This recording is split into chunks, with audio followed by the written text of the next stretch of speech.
Welcome! In this tutorial I'm going to be showing you how to make this flora bracelet, mine's an anklet, with a tiger clasp out of most of the beads that I've received in my Beadcrate that you can see on my channel. I also have the link and all of their links in the description box, but you can also use other supplies. This is very versatile and great for the spring. The first step would be adding your clasp. First, choose what you want to use for the bracelet. I'm going to be using wire. You could also use thread, string, elastic, anything like that. So first you want to measure it out. I don't actually measure anything, I kind of just eyeball everything. It depends on what you're going to be making. Whatever you're going to be making, make sure it can go around about twice, because you rather have a little bit more than not enough. The next thing that I'm going to be doing is threading on a crimp bead followed by a clasp. Now a crimp bead is completely optional. I prefer it with wire because I find wire very annoying to tie, so this just makes it more secure and more professional looking. But if you're going to be using thread or elastic, you can certainly just tie it off. A little tip would be to add a little bit of glue or clear nail polish on the knot to make sure that it doesn't come out, but I use crimp beads for wire. I use toggers for my clasp. I just find them easier and nicer, but it does not matter. It's all about your preference of what clasp you use. You string that on, and then you're going to purl this end a little bit more and go back through your crimp bead. So it should look like that. Now you're going to pull it tight so the crimp bead sits against your clasp. Now we're going to crimp it. I just used these pliers that also are crimp specific pliers, but I find that these work okay. So basically I got it mushed a little bit, but I'm just gonna do it a little bit more to make sure it's as tight as it can be on there. See, it's moving a little bit. Depending on the size of your crimp tube, you can go back through a few more times before you crimp it, obviously. I actually went back and redid my crimp tube, and I went through it a few times with the wire, and that was nice and snug. So our next part is to start to add the beads. Like I said in the intro, I am using most of the beads from my Beadcrate box that you could see my video for, but I'm also going to be using these beads. They're like iridescent beads that I think will match our flower beads very well. So whichever beads you're going to use in between the flowers, I would say to use about 4 to 6 of them. It's really customizable, so it depends on if you want more like statement beads or just seed beads like me.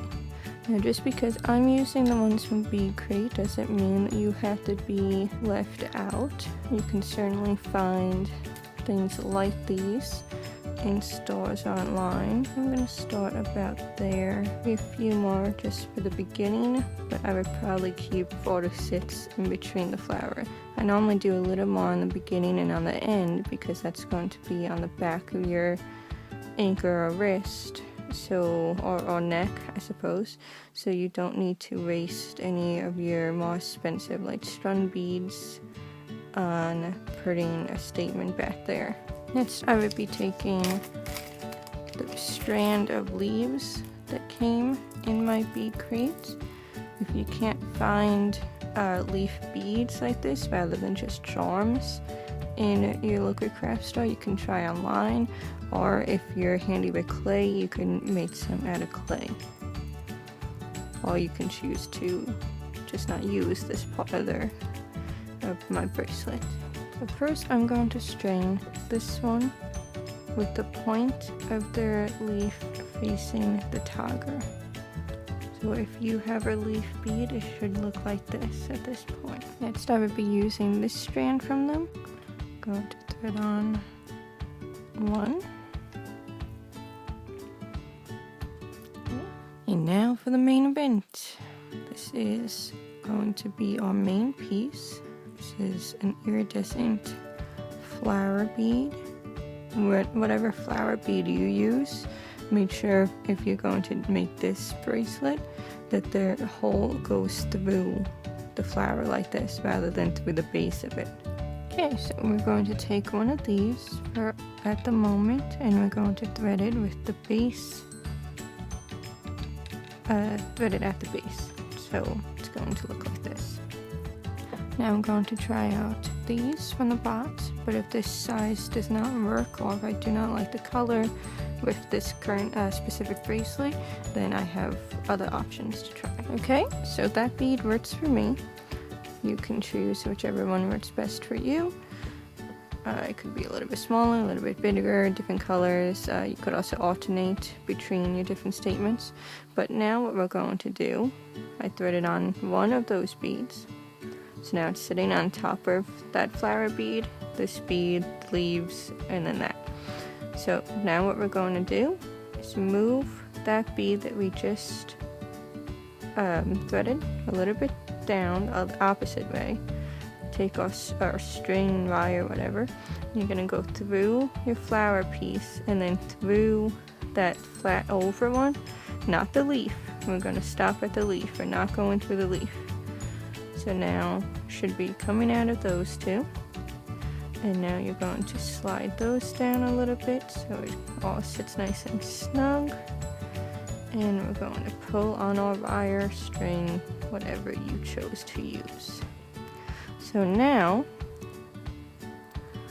you can see that bead that you threaded on is now sitting in the center of your flower.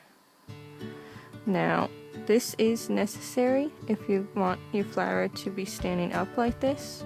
You do need a bead here, otherwise the string is just going to go just straight through and unstring your flower.